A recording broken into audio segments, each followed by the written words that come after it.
cameras were already rolling when the tension hit its breaking point. The bright lights of the studio blazing down on the polished debate stage where Donald Trump stood at the center. Chest puffed, jaw tight, eyes flicking with that mix of arrogance and insecurity that his critics had learned to read like an open book. He had been baiting Denzel Washington for the better part of 15 minutes, circling every question with the same tired talking points about patriotism, loyalty, and real Americans until finally, in a moment that would later dominate every news cycle and social media feed, he leaned forward toward the mic, jabbed a finger in Denzel's direction, and spat out the words with the theatrical disdain of a man convinced he was untouchable. If you hate it here so much, maybe you should leave the USA. The air shifted instantly, the audience sucking in a collective breath, a murmur rippling across the rows of faces, like a wave breaking against the shore. Even the moderator froze, eyes darting between them, knowing that this wasn't just another air sparring match. This was going to be the moment. Denzel sat back in his chair, calm in a way that was almost unnerving, the corner of his mouth curving in a faint, knowing smile as though he'd been waiting for this exact insult all night. His silence for those first few seconds was louder than any retort, drawing every camera lens and microphone toward him like gravity itself was bending the room around his stillness. You could almost feel the producers in the control booth leaning closer to their monitors, sensing the ratings spike about to explode. And when Denzel finally spoke, his voice was low but sharpened like steel, every syllable cutting through the room with surgical precision. "Mr. Trump," he began, tilting his head slightly. "I've spent my life in this country telling its stories, stories of its triumphs, its flaws, and its people, all of them, while you've spent yours, trying to sell a version of America that exists only in your own reflection." A ripple of applause began, hesitant at first, but swelling with each word he spoke, his eyes never leaving Trump's. "You don't get to question my place here, because I earned mine the hard way, not by inheriting it. You don't get to tell me to leave, because my roots run deeper than your loyalty to this flag you love to wave when the cameras are on." Trump shifted in place, the flush rising from his neck to his ears, but Denzel didn't pause, didn't give him an inch. "And the difference between us? When this country stumbles, I stay and fight to make it better.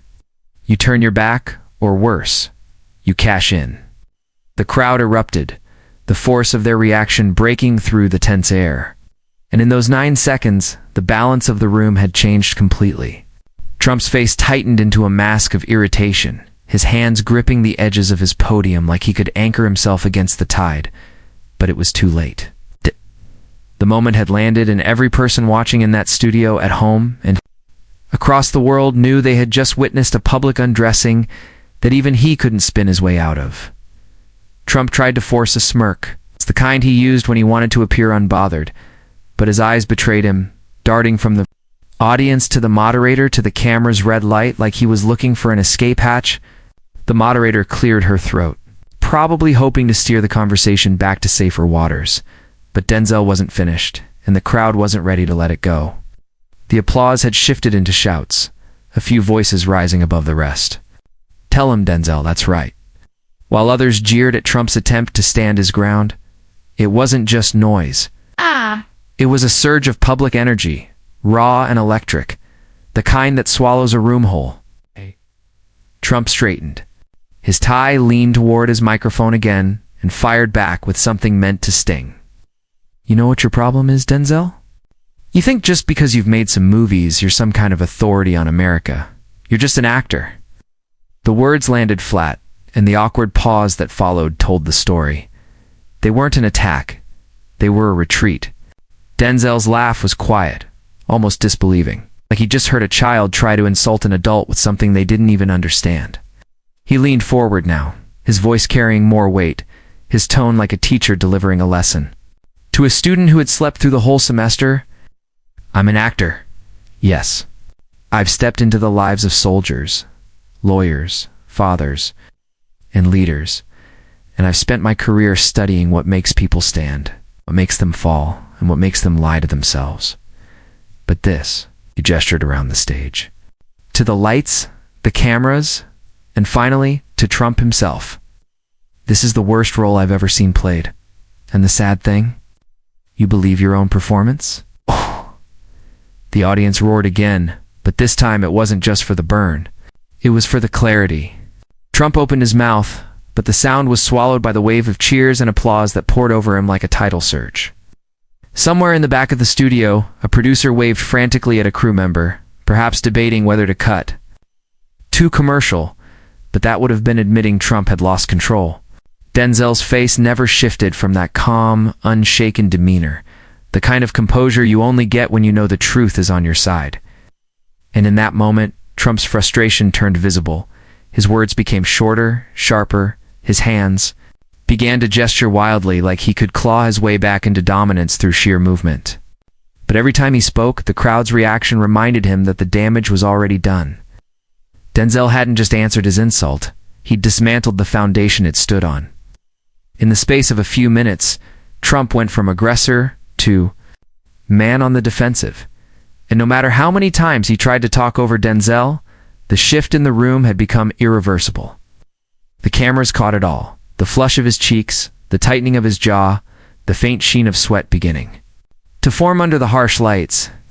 It was the look of a man realizing too late that he had picked the wrong opponent to corner and that everyone watching could see it by now. The atmosphere in the studio had shifted from political debate to something that felt almost like a public reckoning, each second stretching under the weight of the confrontation. Trump, unable to reclaim the narrative, began to talk faster, throwing out half-formed accusations and stale slogans like lifelines into turbulent water, but each one seemed to sink before it reached the surface. A lot of people are saying you've been very ungrateful, he blurted, his words chasing one another in a clumsy rush. You've made millions in this country, millions, and you still complain about it. It's disgusting. People think so. They do. It was the kind of vague, unsubstantiated claim he had leaned on for years. But in this room, against this opponent, it landed with all the force of a wet match. Denzel didn't even blink. He let the silence hang, let Trump's words evaporate into the stale studio air. And then he leaned forward just enough for the cameras to catch the fire sharpening in his eyes. Grateful? He said slowly, as if testing the word's weight. I'm grateful for my parents who worked themselves to the bone so I could go to school. I'm grateful for the teachers who pushed me harder than I thought I could go. I'm grateful for the men and women, black, white, brown, who fought for freedoms that neither you nor I had to bleed for. But I will never be grateful for injustice. I will never be grateful for leaders who see America as a business they own instead of a country they serve. And I will never be grateful for a man who mistakes criticism for hatred, because that's not patriotism, that's cowardice, dressed in red, white, and blue. The crowd's roar this time was deafening, rising to a pitch that forced even the moderator to pause her attempts at control. Somewhere in the back, a cameraman could be seen biting back a grin, knowing he was capturing career-defining footage. Trump tried to speak again, but Denzel's voice rolled over his, gaining volume and momentum, each sentence sharper than the last. You think you can tell me to leave? My family has been here longer than your brand of politics? We were here when the promise of America was still in ink, not gold leaf. We were here when its ideals were just words on paper, not slogans on hats. And we'll be here long after the applause for your last rally fades into silence. Trump's face had gone tight and pale, his mouth opening and closing without sound. The momentary paralysis of a man who had just been stripped of his only weapon, his ability to control the room. It was in that silence that the true weight of the exchange settled over the crowd. They weren't just watching a verbal clash. They were witnessing the dismantling of a persona, live, unedited, and inescapable. For the first time in the night, Trump's eyes flicked not to Denzel, not to the cameras, but to the floor in front of him. As though searching for something to stand on that wasn't already crumbling beneath his feet. The room had reached that rare electric stillness that happens only after a decisive moment, the kind where even the faint hum of the studio lights seemed loud against the collective silence. Trump stood there, shoulders tight, as if willing himself not to react, but his eyes were restless, darting around like he was trying to locate an ally in a sea of faces that had already chosen their side. Denzel, still seated, leaned into his microphone with a measured calm that made the contrast even sharper. You can keep telling people to leave when they disagree with you, but that's not leadership. That's fear. Leaders stay and fix. What's broken? You, Mr. Trump? You leave things broken so you can sell people the illusion of fixing them. The words landed like a hammer striking glass, and the audience reacted in a wave that was part shock, part exhilaration. Trump opened his mouth, maybe to launch another counterattack, maybe just to salvage something, but the sound was swallowed by the growing chant from the crowd. Denzel, Denzel. The moderator glanced toward the control booth, clearly torn between letting the moment play out and salvaging what little structure the broadcast still had. Denzel didn't milk the applause, didn't raise his hands or bask in it. Instead, he locked eyes with Trump, holding his gaze with a steadiness that felt almost surgical. "You told me to leave the USA in front of millions," he said, his voice steady but carrying the weight of generations. "So let me return the invitation, if the truth makes you this uncomfortable. Maybe you're the one who doesn't belong in the America you keep pretending to love."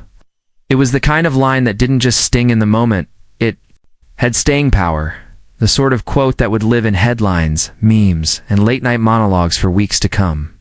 The studio audience erupted one final time, louder than any reaction before, and this time, Trump didn't try to fight it. His hands gripped the podium, his jaw clenched so hard a muscle in his cheek twitched, and for a brief, unguarded second, the camera caught the smallest flicker of what looked dangerously close to defeat in his eyes. The broadcast cut to commercials soon after, but by then, the damage was irreversible. Within minutes, clips of the exchange were flooding social media. Hashtags surging, commentators scrambling to frame the moment in their own narratives. But no amount of spin could erase the visual DenzelWashington.com and unshaken. Dismantling the most aggressive insult Trump could throw at him in under 10 seconds, and doing it with a grace that left no doubt about who had owned the stage.